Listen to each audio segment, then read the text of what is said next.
ये देखिए मेंडल का नियम। तो ग्रेगर जॉन मेंडल का नियम, तो इसमें है जेनेटिक शब्द को बताया था वाटसन ने, यानी जेनेटिक शब्द को सुझाया था वाटसन ने, और जीन शब्द को दिया था जोहानसन ने, जीन से जोहानसन, यानी नामकरण किया था जेनेटिक शब्द को दिया था वाटसन और जीन शब्द को बताया था जोहानसन ने। तो कृत्रिम जीन संश्लेषण का प्रयोग किया था हरगोविंद खुराना, जो भारतीय वैज्ञानिक थे। प्रयोगशाला में इन्होंने जीएम फसल, जेनेटिकली मॉडिफाइड फसल का प्रयोग किया था इन्होंने, यानी कि देखा करेली का जो जीन था वह जो है लंबा था, छोटा था, और लौकी वाला जीन जो है लंबा था। तो लौकी वाले जीन को निकाल कर करेली के जीन में डाल दिया गया, जो अब करेली बड़ा होता है लौकी जैसा, यानी कि जेनेटिकली मॉडिफाइड इन्होंने कर दिया, जीन का स्थानांतरण कर दिया। तो कृत्रिम जीन संश्लेषण के जनक हरगोविंद खुराना, जो एक भारतीय वैज्ञानिक थे, प्रयोगशाला में उन्होंने अपना प्रयोग किया था, यानी जीएम का मतलब जेनेटिकली मॉडिफाइड। आनुवंशिकी के जनक ग्रेगर जॉन मेंडल को कहा जाता है। अब गैमेट शुद्धता का सिद्धांत मेंडल ने ही दिया था, लेकिन आधुनिक आनुवंशिकी के जनक T H. Morgan, Thomas Hunt Morgan को आधुनिक आनुवंशिकी के जनक कहा जाता है।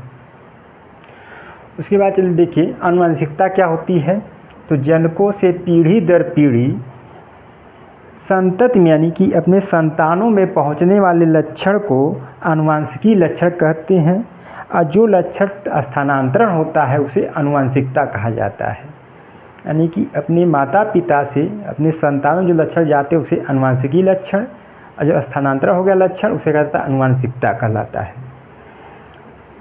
मेंडल ने 7 जोड़ी विषम मटर के पौधों के ऊपर प्रयोग किया था, क्योंकि यह आसानी, वो भी उद्यान मटर, ध्यान रखिएगा, उद्यान बगीचे वाले मटर को लिया गया था, उद्यान जो बगीचे में उगाया गया था उस मटर पर इन्होंने अपना प्रयोग किया था।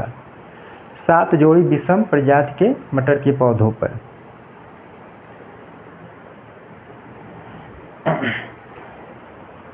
अब देखिए मटर के पौधे आसानी से अलग अलग प्रकार के प्रजातियां इसकी मिल जाती हैं, जिससे इन्होंने मटर के पौधों पर अपना प्रयोग किया था। इनकी जो है समय कम होता है, यानी पौधों को उगने में और फल देने में कम समय लगता है, इसलिए मटर के पौधों को इन्होंने चुना था।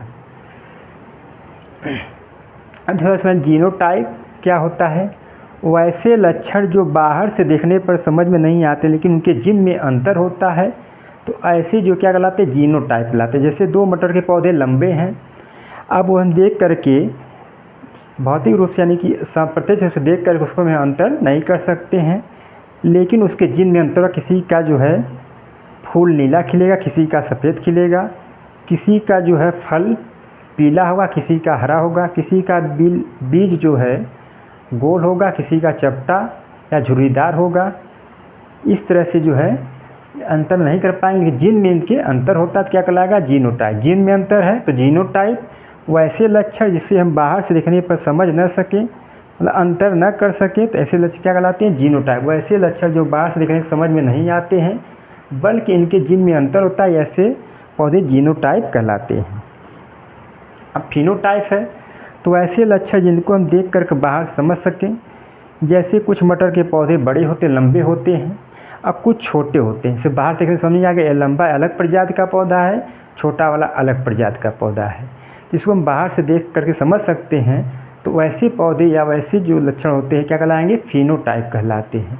लेकिन जीनोटाइप, जिन में केवल अंतर होता है, दोनों पौधे की आकृति लंबाई समान होती है, उनके फल में अलग पाया जाएगा, अलग प्रकार होता है, फूल में अलग प्रकार, कुछ फूल उसके किनारों पर खिलते हैं, कुछ उसके जो है तने यानी कि अच्छे के रूप में खिलते हैं।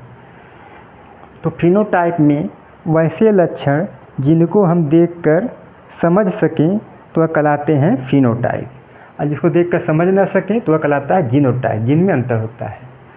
मेंडल के नियम, मेंडल 3 नियम दिया था।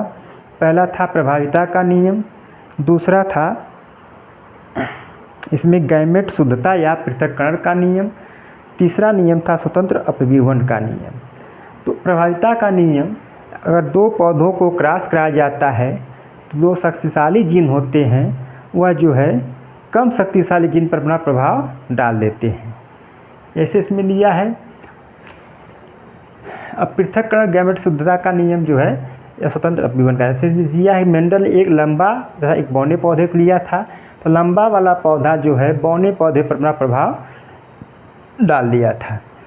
इसमें जो दिया गया है मेंडल के एकल संकरण और स्वतंत्र अपविभवन मेंडल एक संग्रह प्रयोग दिया गया है। तो इसमें मेंडल ने एक लंबा तथा एक बौने पौधे को लिया, क्रॉस कराया, संकरण कराया था इन्होंने।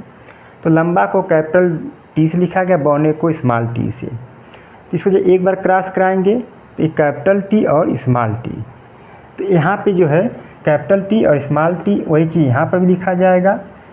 तो यहाँ पे कैपिटल टी स्मॉल टी, तो इसका गुणा इसमें करेंगे, कैपिटल टी का टी में तो कैपिटल टी हो गया, कैपिटल टी का स्मॉल टी में तो कैपिटल टी और स्मॉल टी हो जाएगा। फिर स्मॉल टी से गुणा करें कैपिटल टी में तो कैपिटल टी, स्मॉल टी से गुणा करेंगे स्मॉल टी, तो दोनों हो जाएगा स्मॉल टी। अब देखिए इसमें ध्यान से देखें, तीनों जो है capital T capital T capital T तीनों में आ गया। यानी लंबा वाला है तो लंबा वाला अपना प्रभाव बौने पौधे पर जमा देगा, डाल देगा।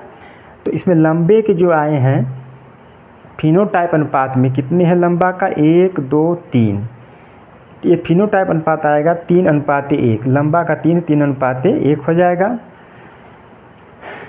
अब देखिए इसका जो है शुद्ध जो आया इसमें है, यानी बौने का 1 ही आया था, लंबा का 3 आया था। अशुद्ध शुद्ध दोनों मिला हुआ है लंबे में, यहाँ पे बौने का केवल 1 है तो 3:1, यानी ये 25 से गुणा करेंगे तो 25 3 75, 25 से कम 5 है, 75:25 हो जाएगा। टोटल 100 होता है, 100%। अब जीनोटाइप अनुपात में देखिए, इसका देखिए लंबा है शुद्ध लंबा, यह अशुद्ध लंबा है, यह भी अशुद्ध लंबा, यह शुद्ध बौना है।